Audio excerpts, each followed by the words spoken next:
এই হলো এটা কালী ঠাকুরের মুখা, ওটা হলো শিব ঠাকুর, ওইটা আর একটা শিব ঠাকুর।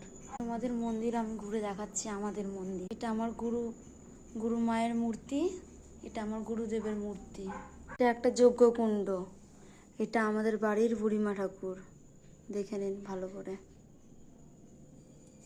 সবাইকে ভালো রেখো মা বুড়িমা। এগুলো হলো আমাদের ছোট্ট বাবা সোনা। এটা একটা আমার ননদের বুড়িমা ঠাকুর। গৌরনীতাই একটা জিনিস দেখবে, দাঁড়ান দেখাচ্ছি। আমাদের কত গপু সোনা, কত গপু সোনা আমাদের, দেখুন কত গপু সোনা।